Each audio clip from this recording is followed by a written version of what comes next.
함께하는 믿음의 경주 벌써 12번째 시간인데요. 오늘 너무나 유명한 믿음장, 우리 10에서 11장을 공부할 차례입니다. 바라는 것들이 보이지 않을 때 Hope Unseen이라는 주제로 함께 말씀을 나누기 원합니다. 바라는 것들이 보이지 않을 때 믿음이 필요한 것입니다. 바라는 것들이 보이지 않을 때 믿음장의 첫 구절은 사실 많은 분들이 또 이렇게 암송을 하실 정도로 너무나 유명한 구절이죠. 우리가 사실 믿음에 대해서 이야기하면요, 하나님 앞에 좀 이렇게 먼저 사과하고 시작하는 좀 경향이 있는 것 같아요.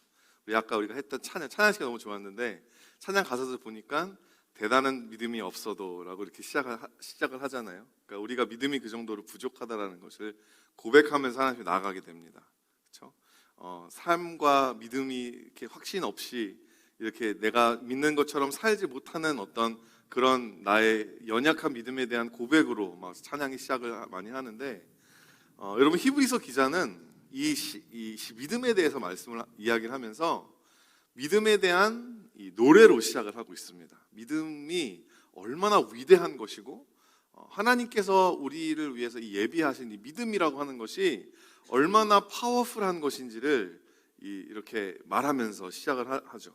오늘 본문 1절 말씀을 같이 함께 우리 좀 믿음으로 선포하면서 좀 이야기해 봤으면 좋겠는데요. 자, 시작. 믿음은 바라는 것들의 실상이요 보이지 않는 것들의 증거니. 어떤 신학자들은 이 구절을 믿음에 대한 정의를 넘어서서 이것은 믿음을 칭송하는 찬사다. 영어로 eulogy, praise. 믿음이 이 정도로 대단한 것이다라고 믿음을 이렇게 막 찬양하는 그런 구절이라고 표현을 합니다. 그리고 이 짧은 구절이요, 히브리서 11장 전체를 이해하는 열쇠가 되거든요. 그러니까 여러분 오늘 이 한 구절을 중심으로 우리 시편 11편 전체는 아니지만 사실은 오늘 좀 본문이 길었는데 사실 제가 오늘 나눈 말씀은요 22절까지 제가 이제 더 길게는 할 수 없고 22절까지인데 제가 조금 줄여서 16절까지 읽었는데 오늘 1절부터 22절까지의 내용을 가지고 정말 이 믿음이란 무엇인가에 대해서 함께 이야기를 나누어 보겠습니다. 우리 1절 말씀을 다시 제가 좀 리어레인지해서 써보면 이렇거든요. 보여주시겠어요? 믿음은 바라는 것들과 보이지 않는 것들에 대한 실상이요 증거다. 제가 순서만 좀 바꾼 건데 바라는 것들과 보이지 않는 것들, 이게 뭐냐면 믿음의 대상입니다. 우리가 무엇을 믿어야 하는가? 바라는 것들을 믿어야 되고요, 바라지만 보이지 않는 것들에 대한 믿음이라는 것인데, 이 믿음은 뭐냐? 바로 이것이 우리의 삶의 실상이 되고 또 우리에게 증거를 제공한다. 믿음이라고 하는 것이 바라지만 보이지 않는 것에 대한 실상과 증거를 제공한다. 이런 식으로 여러분 우리가 이해를 하면 된다라고 하는 것이죠. 여러분 삶 가운데 바라는 게 있으시죠? 기도하고 있는 게 있으시죠? 기다리고 있는 게 있으시죠? 근데 우리에게 믿음이 필요한 이유는 뭘까요? 우리가 바라는 그것이 지금 당장 내 눈앞에 보이지 않는다라는 거예요. 그렇기 때문에 우리에게 믿음이라고 하는 것이 필요하다라는 것입니다. 하나님의 약속, 하나님의 구원, 우리에게 다가올 하나님의 나라, 다른 게 뭐가 있습니까? 어떤 분들은 결혼, 취직, 이렇게 여러 가지 인생에 우리가 살면서 겪어내는 그런 일들 가운데서도 우리가 정말 바라지만 보이지 않는 것들, 정말 하나님 안에서 바라지만 정말 내 삶 가운데 이런 게 이루어질 수 있을까? 의심이 들 수밖에 없는 그런 일들을 우리가 기대하고 기도할 때 믿음이라고 하는 것이 필요하다는 것이죠. 이 믿음이 이 바라지만 보이지 않는 것들을 뭘로 만들어주냐면 실상으로 만들어준다는 거예요. 실상이 뭐냐면요, 원어를 따져보면 확신이라는 뜻이죠. 확신. assurance라는 말, 영어로만 봐도요, it means assurance. 여러분 믿음이라는 것은 될 수도 있고 안 될 수도 있고, 주시면 좋고 안 주셔도 그만. 여러분 이거는 믿음이 아니에요. 그거는 믿음이라고 하는 것은 확신을 가지는 것입니다. 하나님이 주실 거야, 하나님이 이루어 주실 거야 라고 하는 내 눈앞에 보이지 않지만 실상인 거예요. 실체가 된다고 하는 것이죠. 또한 믿음이라고 하는 것은 우리 안에 바라지만 보이지 않는 것들에 대해서 증거를 제공한다라는 것입니다. 다 이거를 이렇게 정리를 하면, 한 문장으로 정리하면 이렇습니다. 믿음은 내적이고 주관적인 확신과 결과적이고 객관적인 입증을 동시에 제공하는 거라는 거죠. 여러분, 지금까지 우리가 믿음을 뭐라고 생각해 왔습니까? 느껴지는 감정이라고 생각할 때가 많아요. 내가 정말 today I feel like a believer. 내가 정말 하나님을 너무나 잘 믿을 수 있을 것 같은 느낌적인 느낌이 막 올 때, 묵상 잘 되는 날 있잖아요. 기도가 어떤 날은 기도하러 오면 기도가 안 나오는데, 어떤 날은 기도가 막 술술술술 터질 때가 있잖아요. 그리고 어떨 때는 정말 내가 봐도 내가 이쁠 때, 신앙적으로 내가 너무 성장한 것 같을 때, 그럴 때 보면 내가 뭔가 된 것 같고. 그러니까 우리는 많은 경우에 믿음을 나의 어떤 내가 느끼는 감정, 나의 어떤 성취와 노력으로 잘못 해석하고 잘못 생각할 때가 너무 많이 있다는 것입니다. 믿음은 그런 게 아니에요. 내적이고 주관적인 확신입니다. 하나님이 내 안에 확실하게 믿게 해주시는 것, 그리고 그것들에 대한 객관적인, 주관적이지 않고 객관적인 입증, proof, 증거들. 믿음이 여러분 우리 안에 그런 역할을 준다라고 하는 것이죠. 그래서 이 증거들이 바로 이 히브리서 11장 이후에 나오는 믿음의 선진들, forerunners, 그들이 남겼던 믿음의 자취들, 그들의 이 발자국들을 통해서 우리가 알 수 있다라고 하는 것입니다. 그래서 2절 말씀이 나오는 거예요. 선진들이 이로써 증거를 얻었느니라. 우리 믿음의 경주를 먼저 달려갔던 우리 선배들이 그런 증거들을 얻었고, 그 증거들이 쭉 나열됨을 통해서 우리가 믿음이라 이런 것이구나 깨닫게 된다는 거예요.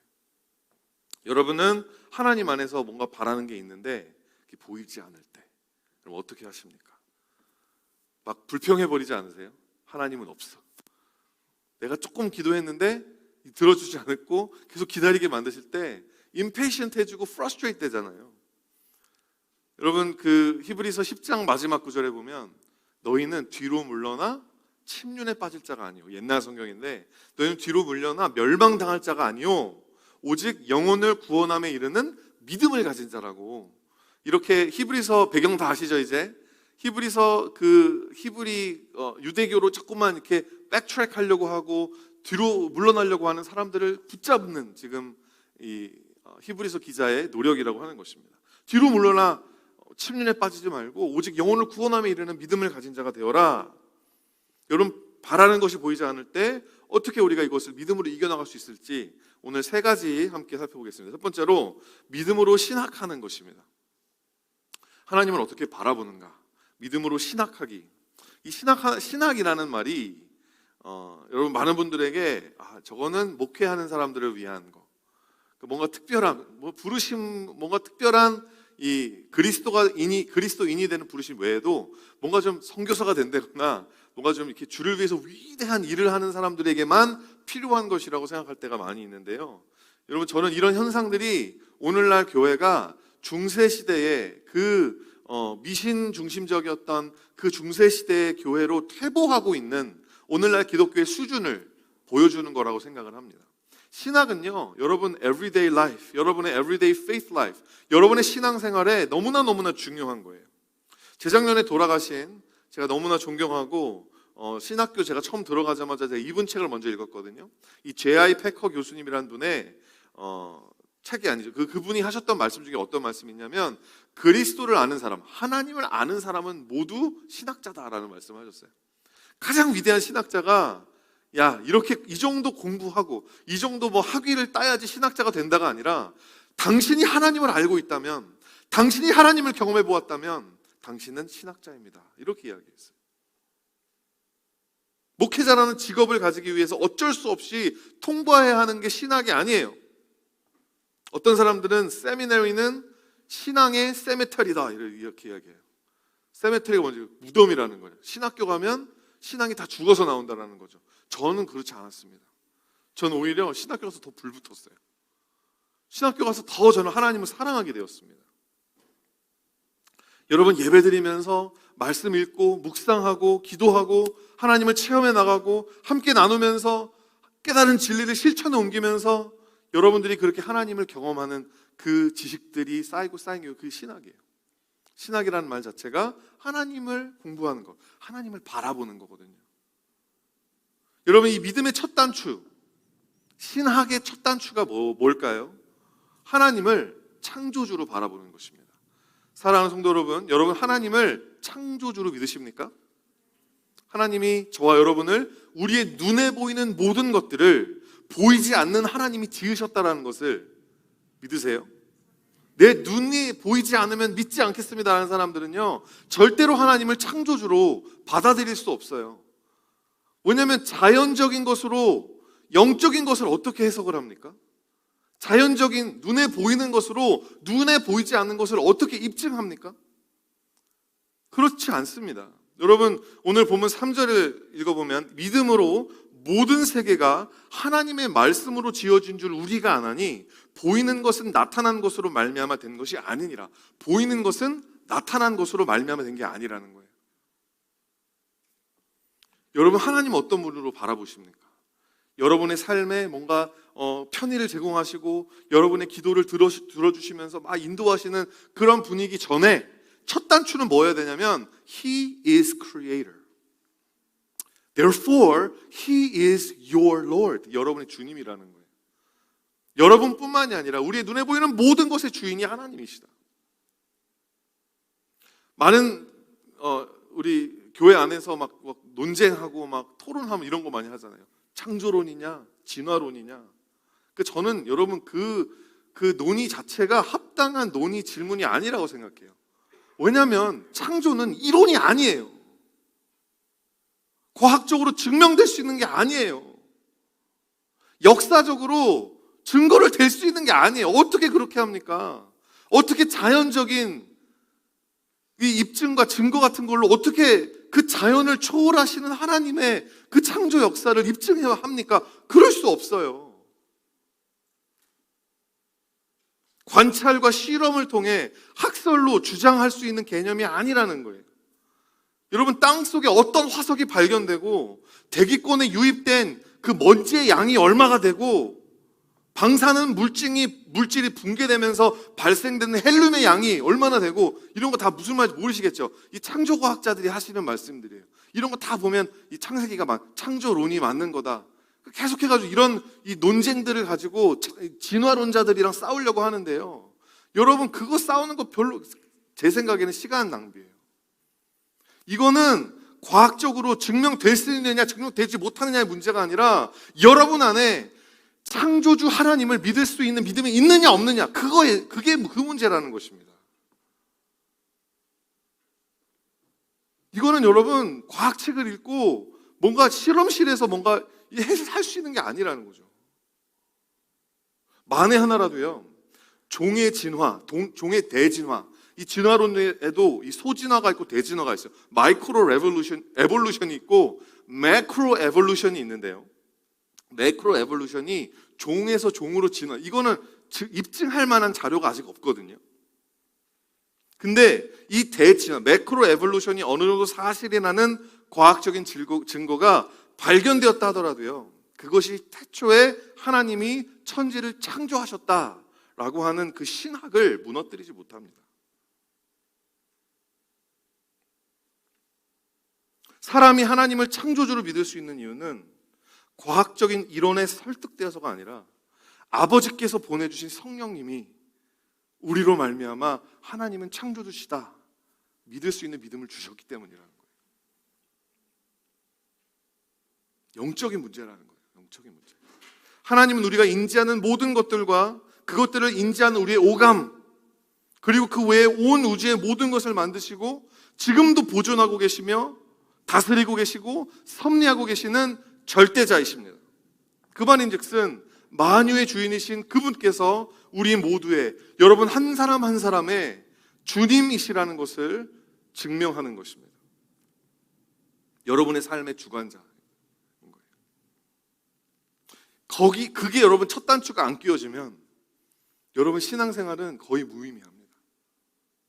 기도를 해도 내 뜻을 위해서 기도할 수밖에 없게 되는 거예요. 하나님 내 나라와 상관이 없이 그냥 나 하나 잘 먹고 잘 살게 해주세요. 그게 무슨 기도입니까? 무당들도 그렇게 기도해요. 세상 사람도 그렇게 다 원하고 바랍니다. 모든 것이 하나님에 의해 만들어졌어요.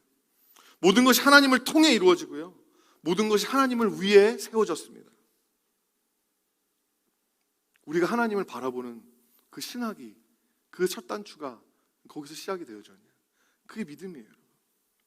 두 번째로 여섯 번째 히브리서 11장 6절에 보면 이런 말, 너무 이것도 유명한 말씀이죠. 함께 읽어볼게요. 시작. 믿음이 없이는 하나님을 기쁘시게 하지 못하나니 하나님께 나아가는 자는 반드시 그가 계신 것과 또한 그가 자기를 찾는 자들에게 상 주시는 이심을 믿어야 할지니라. 자, 우리가 하나님을 어떻게 두 번째로 어떻게 바라봐야 되는? 첫 번째는 창조주로 바라봐야 한다. 두 번째는 하나님은 눈에 보이지 않지만 절대자이시지만 우리와 관계를 원하시는 하나님이다. 창조주 하나님, 우리를 그냥 만들어 놓고 내버려 두시는 하나님이 아니라 이 하나님이 만드신 이 우주에 개입하시는 하나님, 찾아오시는 하나님, 간섭하시는 하나님, 참견하시는 하나님이라고 하는 것입니다. 온 우주 만물을 창조하신 절대자 하나님은 여러분과 기쁜 교제, 그러니까 믿음이 하나님을 기쁘시게 한다잖아요. 하나님의 기쁨과 연관이 되어져 있는 거예요. 이 믿음이 없이는 하나님과 이 교제를 나누지 못해요. 그럼 뭘 믿어야 되느냐? 첫 번째 뭘 믿으라 그래요? 그가 계시다는 거. That He is here. That He is there. That He is everywhere. 하나님이 계시다는 거. 믿으십니까? 두 번째는 그가 자기를 찾는 자들에게 상 주신다라는 거예요. Reward 주신다라는 거죠. 하나님이야말로 우리가 만나기 원하더라도 보이지 않는 분이죠. 원하지만 바라지만 볼 수 없는.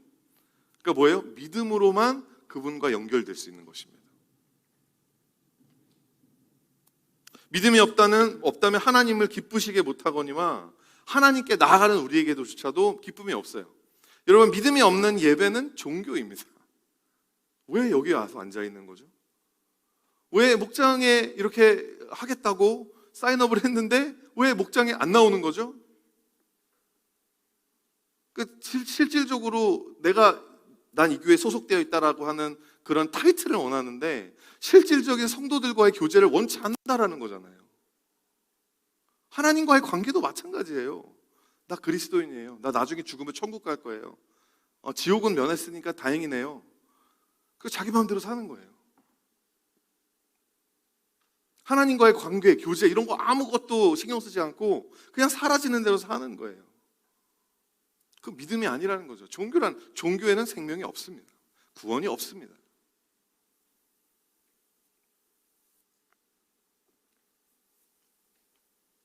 여러분, 하나님께서 우리에게 주시는 상, 그것조차도 아직 이게 완전 딱 하나님이 그때그때마다 상을, 하나님이 주시는 리워드는요, 우리가 기다려야 돼요. 다. 하나님의 구원 완전하게 이루어지는 거, 맞은 예수님이 오실 때까지 하나님의 나라, 하나님이 주시는 상, 이 모든 것이 여러분 다 우리가 바라지만 보이지 않는 것들.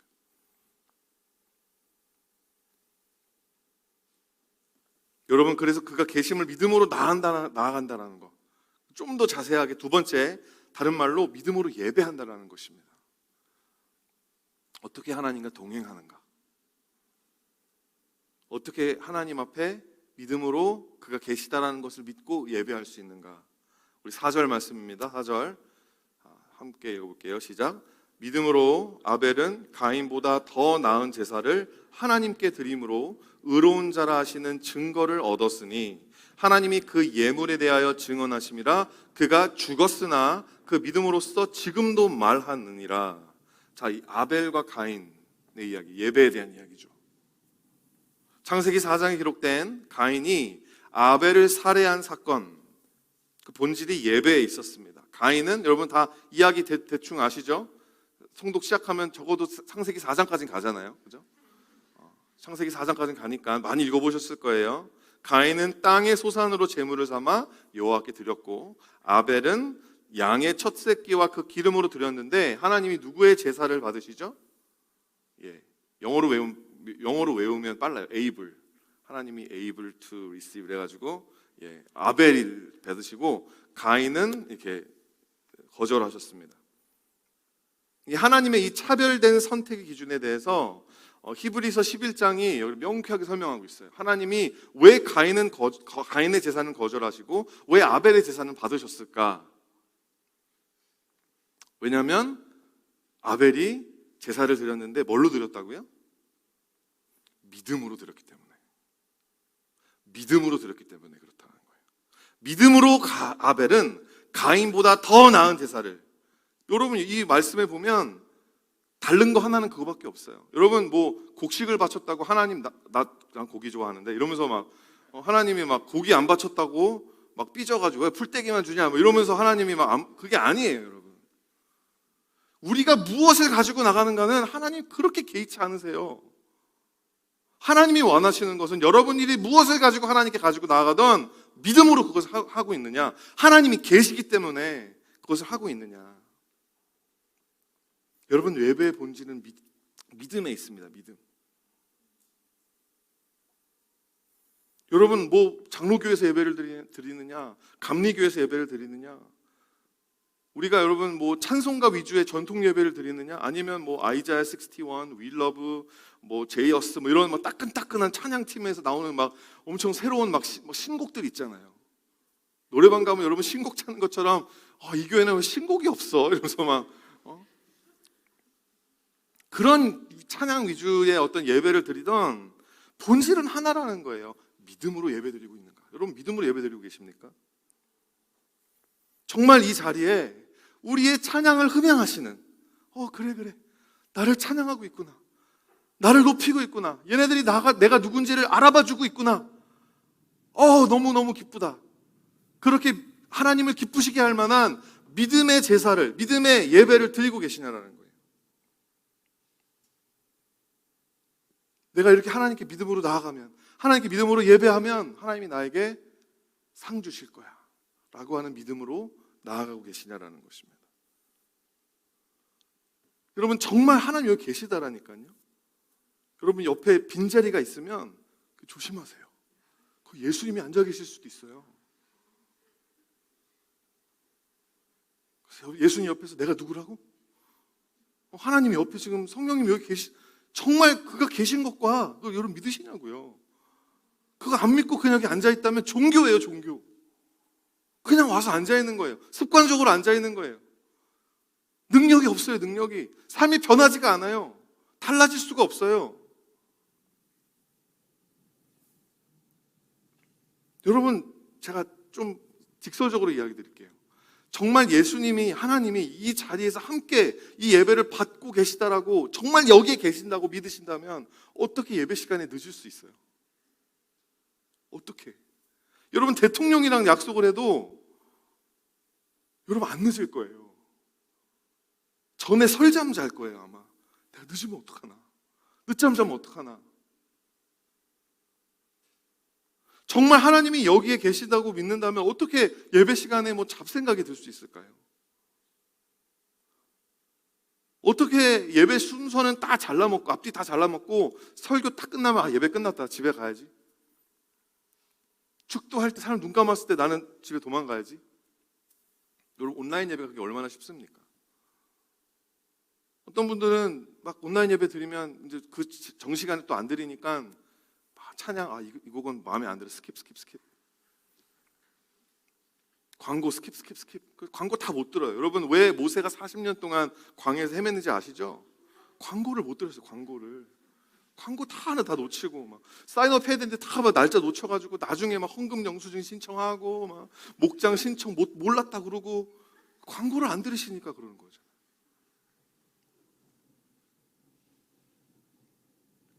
나의 편의와 취향, 나를 위한 서비스가 어떻게 하나님을 향한 서비스보다 더 중심이 될 수 있고 우선시 될 수 있냐고요. 정말 하나님이 여기 계신 걸 믿는다면 여러분 믿음으로 예배 드리고 계십니까? 여러분 창세기 4장에 나오는 가인이 아벨을 돌로 쳐 죽인 사건은 인류 역사 속에 진짜 믿음으로 하나님을 기쁘시게 하고자 하는 사람을 종교 활동하는 사람들이 핍박하는 예시로 보여주고 있는 거예요. 히브리서 11장 후반에 보면 무시무시한 이 믿음을 가졌던 사람들이 어떤 핍박을 받았는지 나열되는데요. 36절과 37절 보면 또 어떤 이들은 조롱과 채찍질 뿐만 아니라 결박과 옥에 갇히는 시련도 받았으며 돌로 치는 것과 톱으로 켜는 것과, 이사야가 이렇게 죽었대요. 톱으로 켜는 것과 시험과 칼로 죽임을 당하고 양과 염소의 가죽을 입고 유리하여 궁핍과 환난과 학대를 받았어요. 이게 다 뭐예요? 아벨, 믿음으로 예배드린 아벨을 핍박하고 죽이는 가인의 행동들이라는 거예요. 예수님의 죽음도 마찬가지였습니다. 예수님이 누구의 손에 죽으셨습니까? 누구 때문에 죽었습니까? 종교 지도자들. 사랑하는 성도 여러분, 그러면 믿음으로 드리는 예배가 뭔가? 삶이 따라가는 예배예요. 다른 거 없어요. 무슨 노래를 부르냐 이런 거 상관 안 해요. 얼마를 드리고 뭐 재물 그런 게 아니라 삶이 받쳐주는가예요. 삶이. 주일날 드리는 예배의 승패 여부는 월요일부터 토요일까지 여러분이 어떻게 살았는지에 달려 있습니다. 하나님과 어떻게 동행했는가? 창세기 4장에 보면 왜 하나님이 가인의 제사를 받지 않으셨는지에 대한 힌트가 쫙 나와요. 4절과 5절에 보니까 여호와께서 아벨과 그의 제물은 받으셨으나 가인과 그의 제물은 받지 아니하신지라. 자, 하나님이 아벨의 제물을 받을 수 있었던 이유는 하나님이 아벨을 받을 수 있었기 때문이었어요. 가인의 제물을 받지 않는 이유는 가인을 받지 못하셨기 때문에. 자신의 예물이 거절되니까 그가 버렸던 행동들, 그가 했던 말들, 내가 내 아우를 지키는 자니까, 그가 했던 이야기들을 보면 가인이 어떤 삶을 살았는지를 우리가 딱 볼 수 있죠. 가인은 어떤 삶을 살았어요? 내 인생의 주인은 나야. 하나님 이상 지었다고? 에이. 하나님은 그냥 나를 도와주시는 분일 뿐이고 내가 하나님한테 뭘 바치든 하나님 받아야지. 내가 예배 드려줬는데 그걸 왜 안 받아? 감히? 그런 마음의 중심을 가지고 살았다는 거예요. 그러니까 막 질투나고 화가 나니까 동생을 막 돌로 쳐서 죽이죠.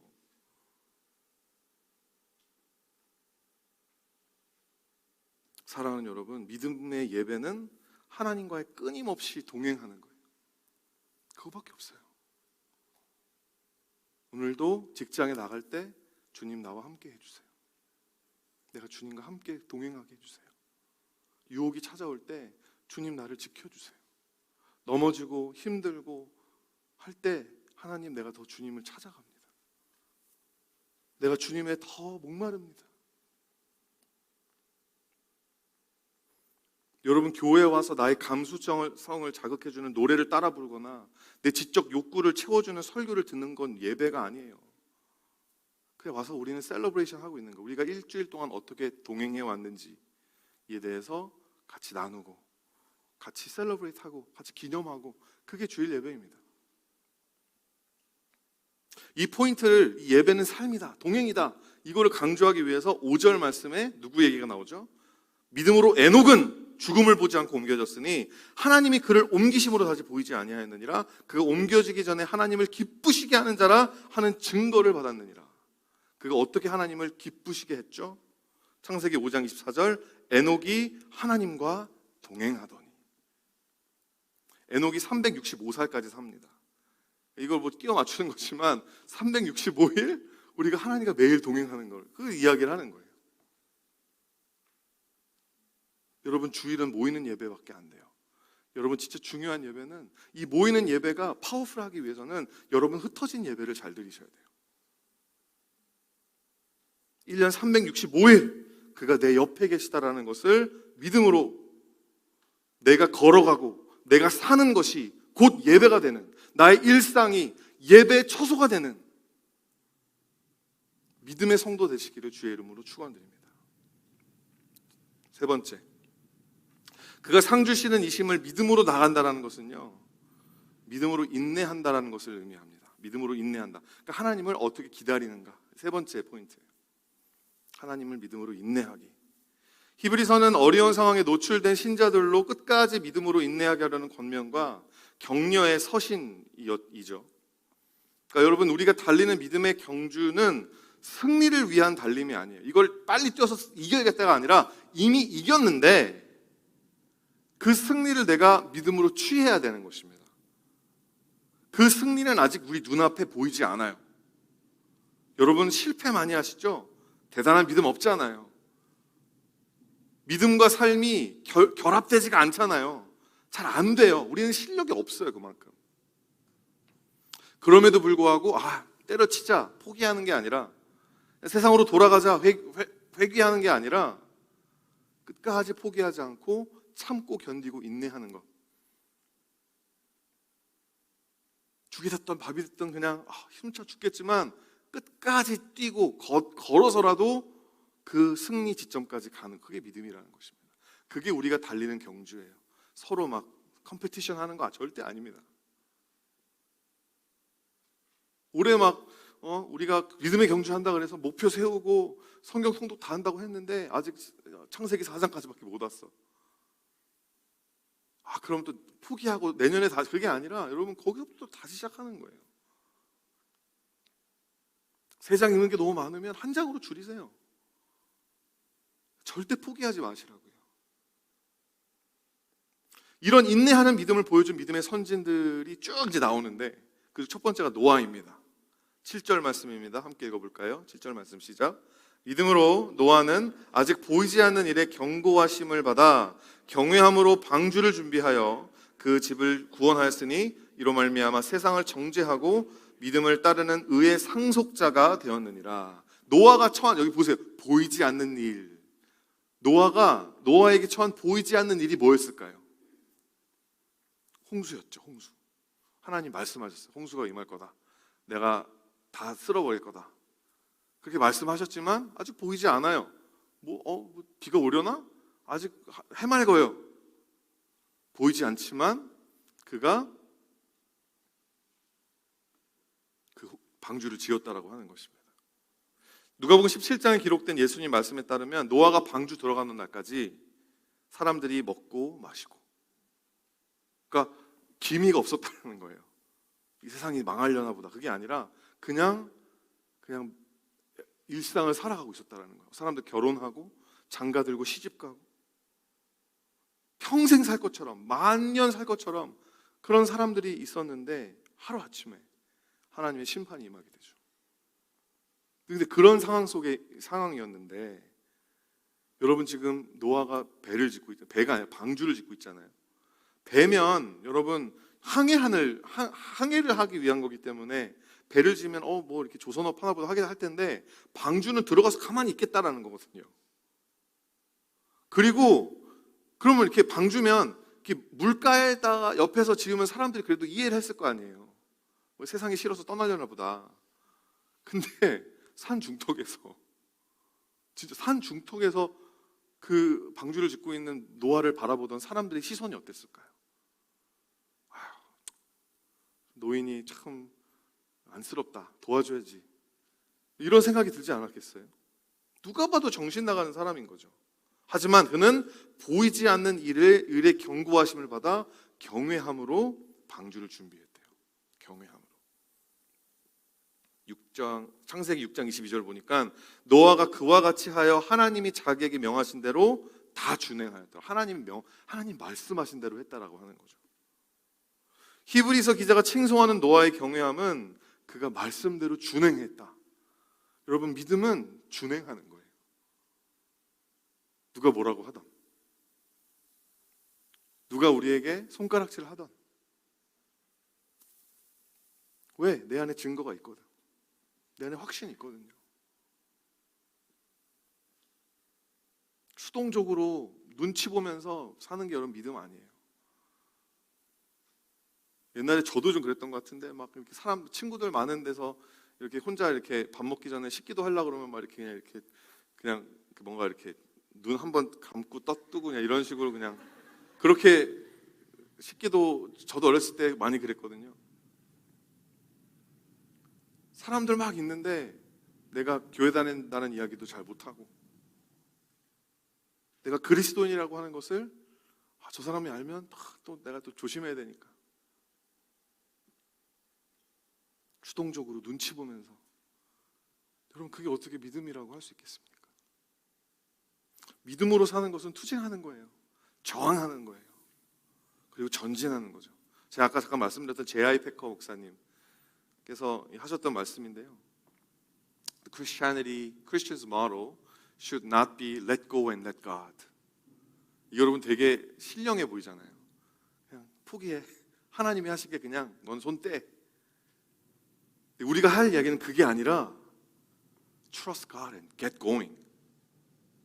하나님 신뢰하고 너가 할 일을 하라는 거예요. 여러분 하나님이 무엇으로 부르셨어요? 여러분 일상에 하나님께서 부르심이 무엇입니까? 사명이 무엇이에요?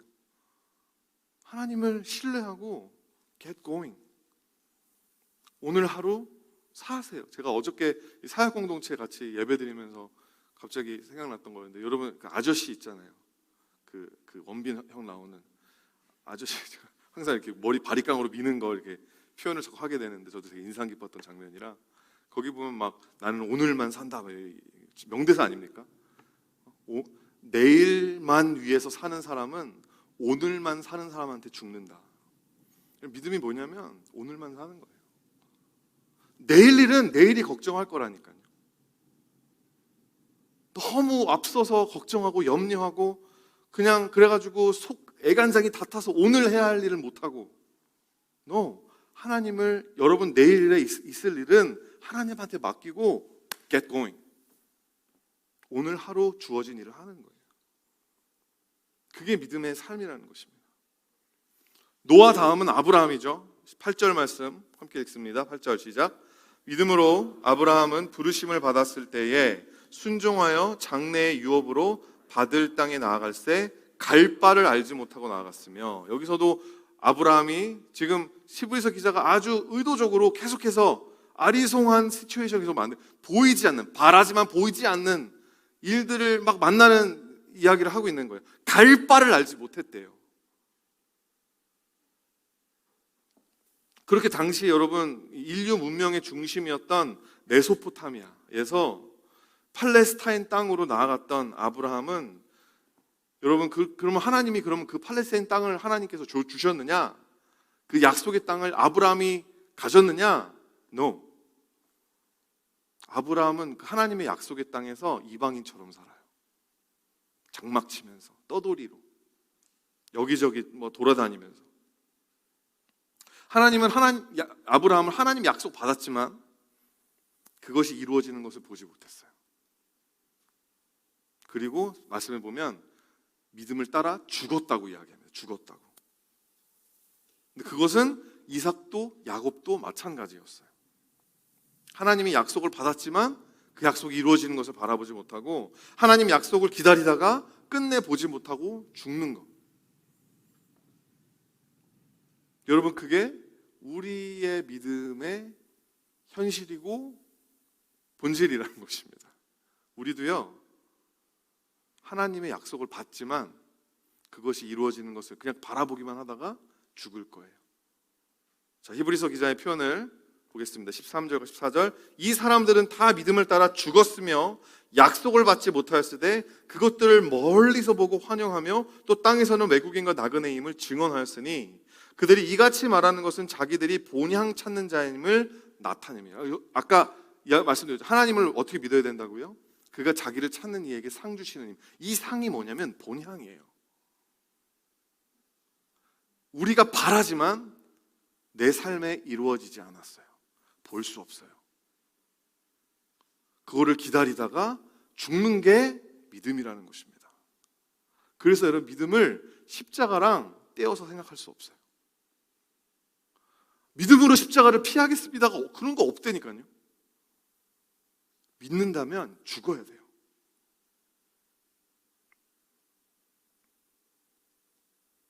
참고 또 참고 또 기도하면 반드시 내 생에 주님의 약속이 이루어질 것을 믿으십니까? 트릭 퀘스천이었죠. 일부분 이루어지는 거 볼 수 있어요. 아브라함이 어디까지 경험했습니까? 이삭을 낳는 것까지만 경험했어요. 하나님이 보여주시긴 하세요. 가끔씩 내가 이렇게 신실하고 내가 너의 약속을 완전히 지켜주겠다라고 가끔씩 말씀하시고 보여주시고 어떤 증거들, 입증들을 주시긴 하시지만 그 상이 온전하게 여러분 주어지는 것은 기다려야 합니다. 인내해야 합니다. 죽을 때까지. 조금 절망적이신가요? 여러분들, 우리가 이것을 몰라서 믿음을 오해하고 구원을 오해하고 기독교를 믿으면서도 이상하게 믿고 있는 거예요. 세속적인 기독교인으로 살 수밖에 없는 거예요. 이걸 모르기 때문에.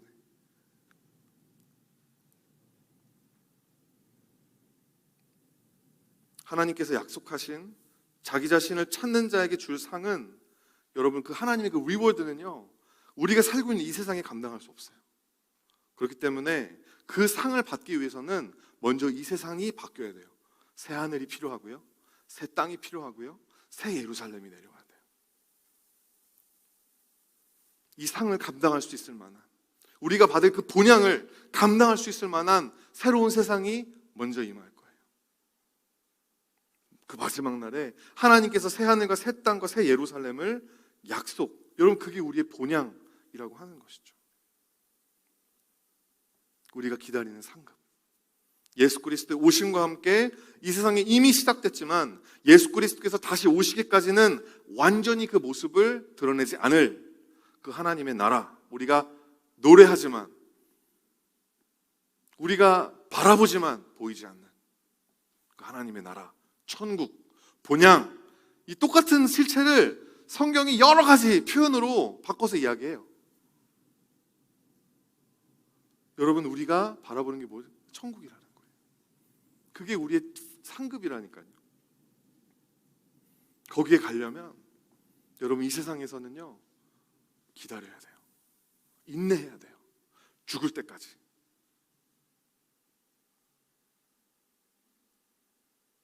아브라함 9절 말씀입니다. 11장 9절. 믿음으로 그가 이방의 땅에 있는 것 같이 약속의 땅에 거류하여 동일한 약속을 유업으로 함께 받은 이삭 및 야곱과 함께 장막에 거하였으니. 자, 그 약속의 땅에 갔지만 아브라함과 이삭과 야곱은 믿음으로 어떻게 살았습니까? 장막에 살았어요. 거기에 완전히 permanent residence가 되지 않았다라는 것입니다. 한 곳에 집 짓고 안주한 게 아니라 이곳저곳을 떠돌면서 장막장이로 살았습니다. 말이 장막이지 노숙입니다. 홈레스로 살았다라는 거예요. 왜? 진짜 내 집은, 내 본향은 앞으로 바라볼 그곳이기 때문에. 여러분, 이 세상 살면서 막 연연하지 않아도 되는 거예요. 물론 여러분, 내 집장만 하면 좋죠. 저도 해보니까 좋더라고요. 행복하더라고요. 근데 연연하지 않아도 된다는 거예요. 이거 없다고 해서 내 인생이 망한 것처럼, 하나님이 안 계신 것처럼 하지 않아도 된다는 것입니다. 그렇게 살았던 이유가 뭐였을까요? 왜 이렇게 거지처럼 살았을까요? 아브라함이 돈이 없어서? 물질이 없어서? 거부였습니다. 그럼에도 불구하고 장막장이로 떠돌면서 살았어요. 그 이유, 바로 14절 15절 말씀, 자기들이 본향 찾는 자임을 나타내기 위해서.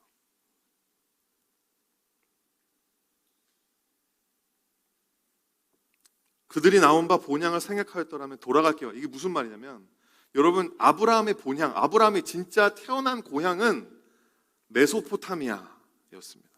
당시 수메르 문명에 아주 전성기를 이루고 있었던, 그 갈대아 우르가, 아브라함이 태어난 곳이 갈대아 우르라는 곳인데 오늘날의 뉴욕과 같은 곳이었어요. 삐까뻔쩍한 곳이었어요. 거기 안 돌아갑니다. 그냥 본향으로 그냥 이 세상에서 본향으로 돌아가는 거라면 돌아가면 됐거니만 거기에 돌아가지 않았다라고 하는 거죠. 여러분, 나중에 여러분 요셉 이야기도 나오는데, 요셉은 어떻게 이야기하냐면, 자기가 애굽 땅에서 죽지만 자기의 뼈를 가져다가 하나님의 약속의 땅으로 가져가라고 하는 거예요. 왜 그랬을까요? 애굽이 본향이 아니거든요. 하나님의 땅으로, 하나님의 약속으로, 하나님이 상급이 있는 그 천국으로 돌아가야 되기 때문에, 그렇기 때문에 믿음으로 자기의 뼈를 여기다 묻어라고 유언했다라고 이야기가 또 나온다고 하는 것이죠. 여러분, 이 세상을 살아가면서 믿음으로 기다린다는 것은요, 나그네로 살아간다는 걸 의미하는 거예요. 이 세상에 우리가 막 집착하고 이거 없으면 안 돼, 꼭 있어야 돼, 이 사람 없으면 안 돼, 그런 거 없다라는 거예요. 그렇기 때문에 여러분, 우리가 모든 삶 가운데서 우리의 때로는 우리가 기도해도 안 이루어지는 것도 있잖아요. 여러분, 예수님도 하나님 믿다가 돌아가셨는데 우리가 기도해도 여러분, 하나님이 우리가 기도한 고지 곧대로 이루어 주시지 않으셔도 되는 거예요. 그런 믿음의 흔들림이 필요 없는 것입니다. 왜냐하면 믿음이라는 것 자체가 기다리다 죽는 것이기 때문에. 근데 여러분, 눈빛으로 저한테 이렇게 말씀하시는 것 같아요. 목사님, 그래 너무 억울하잖아요. 너무 억울하잖아요. 왜 그냥 죽는다고만 말씀하세요? 그런데 죽으면 어떻게 됩니까? 뭐 믿으세요? 죽으면 끝난 거예요? 여러분, 죽으면 끝난 겁니까? 자, 히브리서 11장 17절부터 19절 말씀입니다. 아브라함은 시험을 받았을 때 믿음으로 이삭을 드렸으니 그는 약속을 받은 자로 돼 그 외아들을 드렸느니라. 그에게 이미 말씀하시기를 내 자손이라 칭할 자는 이삭으로 말미암았으리라 하셨으니 그가 하나님이 능히 이삭을 죽은 자 가운데서 다시 살릴 줄을 생각하신지라. 왜? 여러분, 창세기 22장에 무슨 생각으로 이렇게 자기 아들을 죽이려고 했을까? 아브라함이 거기서는 이렇게 혼자만 하지 않거든요. 하나님이 내가 얘를 죽여도 살릴 거를 믿어, 이렇게 하면서 하지 않고 그냥 가서 그냥 막 번제단에 올려버리잖아요. 여러분, 우리가 믿음으로 기다리다가 죽으면 하나님이 살려주실 거예요. 부활시켜 주실 거예요. 여러분, 하나님께서 우리에게 주시는 상급은 죽음을 초월합니다. 하나님께서 자기를 찾는 자들에게 주시는 상급, 우리가 죽어서 못 받는 거, 죽는다고 미싱아웃 하는 거 절대 아니라고 하는 거예요. 하나님께서 죽으면, 우리가 죽었으면 살려놓고 또 주신다는 거예요. 옛날에 생일날 생일 파티 하는데 생일인 아이가 잠자다가 파티 놓쳤다고 선물 못 받고 그럴 수 있나요? 너 생일 파티 때 너 잤잖아. 너 잤으니까 생일 선물 없어. 그게 아니라 부모님이 아들 사랑하니까 깨워놓고 또 주는 거예요.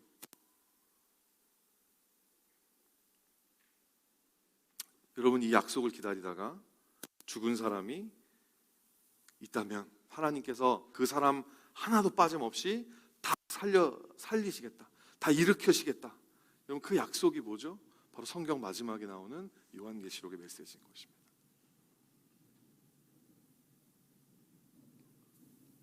여러분, 우리가 죽음도 두려워하지 않고 우리가 삶에서 이렇게 연연하는 게 없고, 여러분, 그렇게 사실 세상이 우리를 유혹하면 우리 안에 연약함이 있어야 될 거 아니에요. 뭔가 명품을 줘한다거나 아니면 이렇게 관계적으로 이 사람이 없으면 안 된다거나 이렇게 해가지고 우리를 연약하게 만들어서 넘어뜨리는데, 여러분, 이 믿음이 있으면 내가 이거 하나님 주실 상급 기다리다 죽겠습니다, 이 믿음이 있으면 어떤 사람들이 되죠? 히브리서 11장 38절 말씀 함께 마지막으로 선포하며 읽어보도록 하겠습니다. 짧습니다. 시작. 이런 사람은 세상이 감당할 수 없느니라. 세상이 감당할 수 없는 사람 되는 거예요. 그게 믿음의 사람입니다. 그게 믿음의 능력이에요. 여러분, 우리에게 내가 기다리다 죽겠습니다라고 하는 그 믿음이 없기 때문에 우리는 너무 연약해요. 연연하는 게 너무 많아요. 그래서 히브리서 12장 2절에 얘기 나오는 거죠.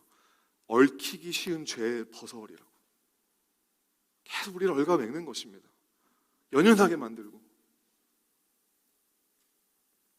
여러분, 이런 믿음의 능력을 소유한 우리 큰빛교회 다운타운 성도 여러분 되시기를 예수님의 이름으로 간절히 축원드립니다.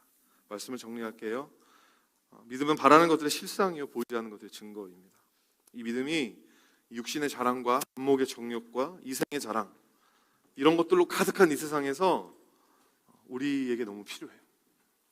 돈 주고 살 수 있는 믿음이 아닙니다. 노력해서 얻을 수 있는 것도 아닙니다. 이 믿음은 오직 은혜, 오직 말씀으로, 오직 그리스도를 통해 얻을 수 있는 이 믿음을 가지고 살아가야 합니다. 예수 그리스도의 보혈로 의롭다 칭함을 받은 여러분들 한 사람 한 사람은 오직 믿음으로 사셔야 합니다.